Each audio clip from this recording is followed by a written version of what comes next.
Tingnan ko, hindi pa siya na-x-ray. Dito ka. Hindi pa siya na-x-ray ngayon. Yung pinakalas. Hindi. Ha? Yun lang, isa lang. Pati nga yung una. Tingnan nga. Ito kasi, tinignan ko na to dati. Kaso hindi rito. Doon, sa... Ano to eh, tao ni Boss Bong. Ano to, nasa... Anong disgrasya ka, di ba? Same lang sa motor, single. Nakita ko yung x-ray to, putol. Pero sabi ko sa kanya, ano ba yan? Didikit pa yung putol kasi putol talaga eh. Putol talaga. Didikit pa yan. Pero syempre habang tumatagal, gagaling nga pero baka hindi makabalik yung ano mo. Yung personal na, yung ano yung tawag to, yung lakad na normal. Ngayon hindi mo pa rin madiin. Hindi mo pa siya madiin. Paano? Iba pa rin yung itsura ng paa niya, no? 3 months na sakto, no? Kasi pinagagalaw sa akin to, nung una, hindi talaga pwedeng galawin kasi yung putol na putol. Wala ba dyan yung x-ray niya?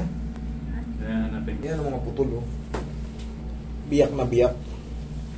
Oh. Ay, kumano humiga. Yan, oh. Oh, dalawa yung putol. Oh. Kabilaan, putol na putol. Oh. Tapos, yung sa may tuhod niya, yan ang i-align dapat. Ayan. Oo. Nasaan yung isa? Siyempre, yan yung araw na yun eh. Hindi talaga pwede. Pag pinitik mo yun, magka-crash yun, magtatangga man yun. Uusog yun, yung basag. Yung isa, yung pinaka sa tuhod.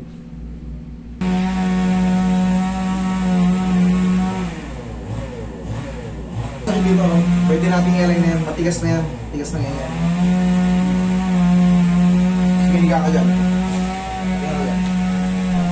Ito yung biyak niya rito sa tibial mo, patrayan yun, talagang kaya nung sabi ko nung una, huwag galawin eh.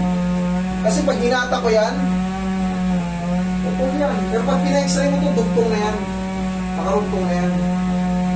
Pero kaya hindi mo may tapak yan, siyempre nagkaroon nga ng fracture dito, malamang yan yung malalim na sugat dito kasi sugat na sugat ito nung dati. Ano to, malalim yung umay ito. Kaya hindi pwedeng hawakan, kahit tinanggihan ko, sabi ko, palipasin mo muna 3 buwan, matutuyo yan. Pwede nang hatakin mo ngayon. Pwede nang hatakin ito. Relax ka lang. Matigas na ngayon yan.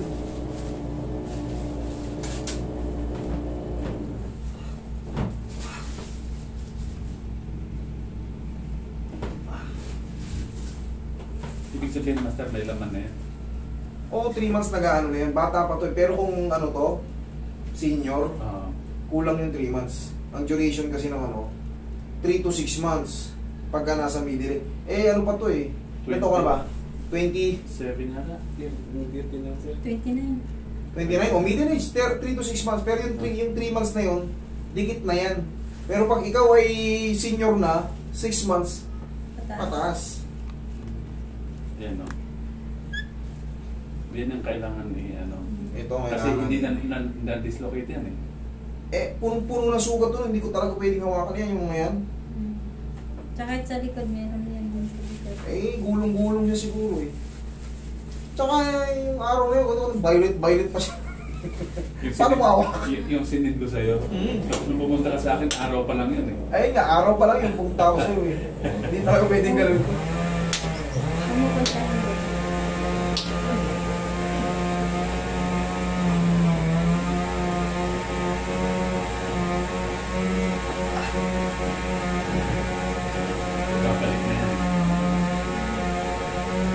Buti nga ka mo, yung tuhod niya, di ba gumanon? Natutupi niya. Kasi yung ibang tuhod, sa tagal ng pagpapagaling, hindi na matupi.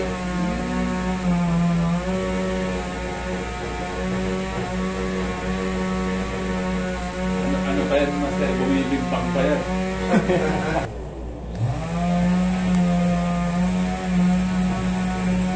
Tingin mo yan. Month? 12. August 12. August? 12. September, October, November. O 3 buwan pa lang. Oo. Nung isang araw. Saktong-sakto pa lang halos. Kaya nga in-schedule ko siya nung last Friday. Mm. Sabi ko, Parang first week ako yun, second week pala 12. Sabi ko, pwede na yan, tadusin. Eh ngayon, 14 tama. Relax na nga. Pag ginaganto ko, pinindot ko to, masakit? Hindi. Hindi naman yan. Ito. Hindi masyado. Ito. Yan. Ito. Okay, dito.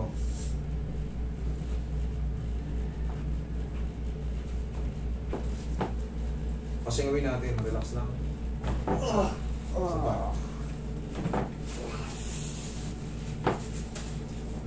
Thank you. Okay na. Sige, sigaw mo lang. Ibulat ako sa buto.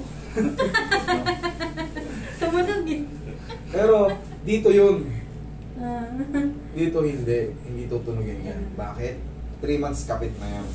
Talagang sinadya kitang sabihin sa boss mo na ganun yung duration para kumapit mo na. Kasi katangata ko niyan, pag fresh na fresh pa yun, gagalaw yun. Gagalaw yun.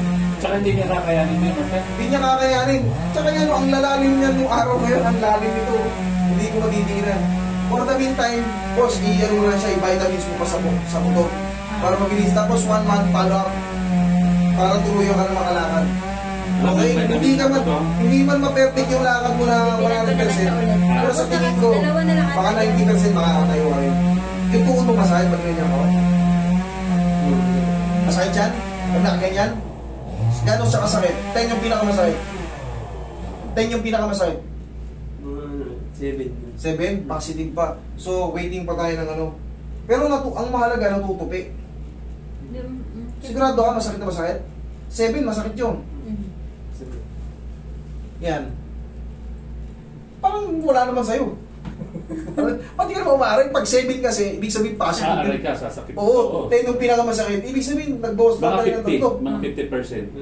50% kalahati. Oo. 5. 5. Kaya. Kasi kung masakit na masakit to, Hindi, mag-aaral na sila. yes, ginanyan kita, mag-aaray-aray ka na dyan. Oh, duwag kasi. Hindi.